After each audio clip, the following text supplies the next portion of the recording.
بلوچستان کو اگر دیکھا جائے تو بلوچستان میں لوگ لاپتہ ہو رہے ہیں، KPK میں دہشت گردی عروج پر ہے اس وقت۔ نہ تو معاشی حالات ٹھیک ہے، نہ تو ملک کے اندر حالات ٹھیک ہے، اور ایک انتشار سا نظر آ رہا ہے۔ تو اسی میں نئی جماعتیں جو ہے، پاکستان اس وقت بے تحاشا مسائل کا سامنا کر رہا ہے۔ اس وقت پاکستان سے افغان پناہ گزین جو ہے ان کو نکالا جا رہا ہے۔ اس وقت معاشی بحران ہے، سیاسی عدم استحکام ہے، یہاں پر عدم برداشت ہے، یہی ساری چیزیں ہیں۔ اور اسی کی بیچ میں پاکستان میں نئی جماعتیں بن رہی ہیں اور کچھ جماعتیں بن بھی گئی ہے۔ اس طرح کی چیزوں کی وجہ سے ملک میں یہ جو سکون ہے وہ بھی تباہ برباد ہو جاتا ہے۔ اور یہ جو نئی جماعتیں ہیں یہ کس وجہ سے بنائی جا رہی ہے؟ اس وقت شاہد حقانہ عباسی، مصطفیٰ نواز کھوکھر، مفتاح اسماعیل، یہ لوگ بھی پارٹی کے حوالے سے ان کے حوالے سے کچھ خبریں گردش کر رہی ہیں کہ یہ لوگ بھی پارٹی بنانے جا رہے ہیں اور یہ ایک الگ سوچ کے ساتھ آ رہی ہے۔ حالانکہ مجھے لگتا ہے کہ کوئی بھی نئی سوچ نہیں ہے، پرانے سٹیٹمنٹس ہیں، پرانی چیزیں ہیں، پرانے بیانیے ہیں، اور اسی کے ساتھ یہ لوگ ایک نئی شکل اپنے آپ کو دینا چاہ رہے ہیں کہ اس شکل کے ساتھ ہم آئیں گے۔ تو شاید یہاں پر اور ان لوگوں کی سوچ سے مجھے کوئی اختلاف نہیں ہے، کیونکہ ویل ایجوکیٹڈ لوگ ہیں، انٹلیکچوئل لوگ ہیں، باہر سے پڑھے ہیں، اور یہاں پر بھی درد بھی رکھتے ہیں پاکستانی عوام کے لیے۔ یہاں پر جو مظلوم و محکوم طبقے ہیں ان کے لیے درد بھی رکھتے ہیں، اور جو سوچ وہ پلانا چاہ رہے سوچ بھی اچھی ہے۔ لیکن یہ جو جماعتوں کی کثرت ہے پاکستان میں، اس کی وجہ کیا ہے اور کیوں یہ پارٹیاں لوگ بنا رہی ہے؟ اور 9 مئی کے بعد پاکستان کی حالات کو اگر دیکھا جائے اور اس کو اگر تولا جائے تو اس وقت پاکستان ایک بہت ہی مشکل موڑ پہ کھڑا ہے۔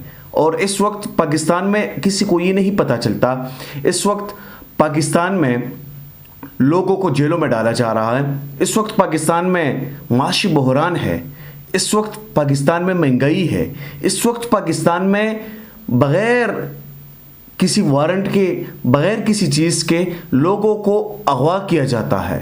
اور اسی چیز کے حوالے سے جس طرح آپ لوگوں کو پتہ ہے کہ پاکستان مسلم لیگ جو ان کی ہے، شیخ رشید صاحب کی، وہ ان کی پوری پارٹی ہے، پوری پارٹی کا رہنما جو ہے وہ اغوا کیا گیا ہے ان کو۔ اس کے علاوہ ہزاروں کے تعداد میں مختلف پارٹیز کے کارکنان جو ہے وہ اس وقت جیلوں میں ہے۔ بلوچستان کو اگر دیکھا جائے تو بلوچستان میں لوگ لاپتہ ہو رہے ہیں، KPK میں دہشت گردی عروج پر ہے اس وقت۔ نہ تو معاشی حالات ٹھیک ہے، نہ تو ملک کے اندر حالات ٹھیک ہے، اور ایک انتشار سا نظر آ رہا ہے۔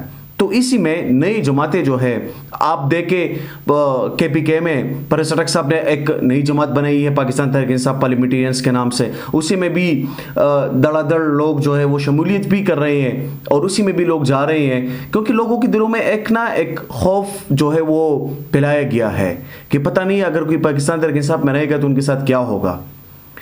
اسی سوچ کے ساتھ ملک میں تباہی چل رہی ہے، اسی سوچ کے ساتھ لوگ خوف میں مبتلا ہے، اور یہ خوف جو ہے یہ ملک کو تباہی کی دہانے پہ کھڑی کرے گی اور کچھ بھی نہیں کرے گی۔ یہاں پر ایک سٹیٹمنٹ ہے، ایک کالم سے میں نے اٹھایا ہے، بہت ہی امپورٹنٹ ہے کہ پاکستان میں جو نئی جماعتیں آ رہی ہیں اور اس کا امپیکٹ کیا ہوگا اور کیا انہی جماعتوں کی ضرورت ہے۔ تو اس کے حوالے سے ایک سٹیٹمنٹ آپ لوگوں کے سامنے رکھوں گا۔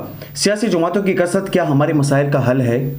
سیاسی جماعتوں اور مذہبی تنظیموں کی کثرت اس بات کا اظہار ہے کہ سماجی، سیاسی اور مذہبی طور پر ذہنی انتشار اور فکری پراگندگی کا شکار ہے۔ منظم اور پرسکون معاشروں میں سیاسی جماعتیں 2-3 سے زیادہ نہیں ہوتی۔ اشتراکیت تو اس کو بھی ممنوع اور سماج کے لیے مضر سمجھتی ہے، اس لیے کمیونسٹ ممالک میں ایک پارٹی ہی کا نظام اختیار کیا جاتا ہے۔ ہر شہری ایک ہی جماعت کا کارکن ہوتا ہے اور اسی کے دائرے میں اپنے خیالات بیان کرتا ہے۔ جو کمیونسٹ ممالک ہے انہی میں ایک ہی پارٹی کا سسٹم ہوتا ہے، یا اگر آپ کی ڈیولپڈ کنٹریز کی آپ مثال لے لیں تو وہاں پر بھی 2-3 پارٹیز کا سسٹم ہوتا ہے، اور اسی میں بڑا آسان ہوتا ہے کہ ایک کارکن کسی پارٹی کو جوائن کرے، اور وہ سسٹم اس لیے اچھا ہوتا ہے کہ بہت زیادہ پارٹیاں ہوں گی تو وہ تو ایک اچار ہی کے مانند ہوگی کہ ایک اچار بنایا جاتا ہے، اس میں مختلف چیزیں ڈالی جاتی ہے، اور اس کے فائدے کا، اس کے یا نقصان کا کسی کو اندازہ نہیں ہوتا کہ کیا ہوگا اور کیا نہیں ہوگا۔ تو جو ترقی یافتہ ممالک ہے اسی میں ایک ہی پارٹی یا دو پارٹی کا سسٹم ہوتا ہے، اسی میں جو عوام ہوتی ہے ان کے لیے بھی بڑا آسان ہوتا ہے کہ ایک طرف جائے یا دوسری طرف جائے۔ یہاں پر آپ نے اتنی پارٹیاں بنائی ہیں، میں کسی کی سوچ کے ساتھ اختلاف نہیں رکھتا کہ انہوں نے پارٹی بنائی ہے تو انہوں نے غلط کیا ہے، لیکن اس وقت جو پارٹی کا سسٹم ہے وہ اتنا انہوں نے گندہ بنایا ہے کہ ایک بھی بندہ پارٹی سے ناراض ہوتا ہے تو وہ جا کے سیدھا پارٹی بنا لیتا ہے۔ بڑا آسان ہو گیا ہے لوگوں کے لیے، اس میں لوگوں کو لگتا ہے کہ پتہ نہیں میں پارٹی بناؤں گا، پارٹی کا چیئرمین ہوں گا، پتہ نہیں میرے ساتھ کیا ہوگا اور میں پتہ نہیں کس مقام تک پہنچ پاؤں گا۔ آپ جو ملک کے اندر کے مسائل ہیں اسی کو پہلے آپ دیکھ لیں کہ ملک کے اندر مسائل اصل میں کیا چل رہے ہیں، ملک کی مسائل کا حل کیا ہے۔ کیا ملک کے مسائل کا حل یہ ہے کہ آپ پارٹی بنائیں اور اس کے بعد آپ کمپینس چلائیں اور آپ اپنی پارٹی کے چیزوں کو آپ آگے لے کے جائیں؟ کیا اسی سے مسائل کا حل نکل سکتا ہے؟ آپ ایک بار اس پر سوچ لیجئے گا کہ کیا میں ایک پارٹی بناؤں گا تو اس سے ملک کی مہنگائی، اس سے ملک کی جو عوام میں عدم برداشت ہے، اس سے جو ملک میں اب عدم استحکام ہے اور یہ جو سیاسی بحران ہے، کیا اس سے آپ لوگوں کو یا ملک کو آپ نکال سکتے ہیں؟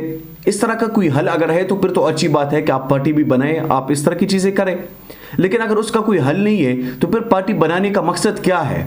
یہ جو نئی جماعتیں آ رہی ہیں، یہ پاکستان تحریک انصاف پارلیمنٹرینز، پروفیسر ٹک صاحب جو تھے وہ پاکستان تحریک انصاف کے چیئرمین کے ساتھ شانہ بشانہ کھڑے تھے، بالکل ٹھیک ٹھاک تھے، کوئی مسئلہ مسائل نہیں تھے اور اس طرح کی کوئی چیز نہیں تھی۔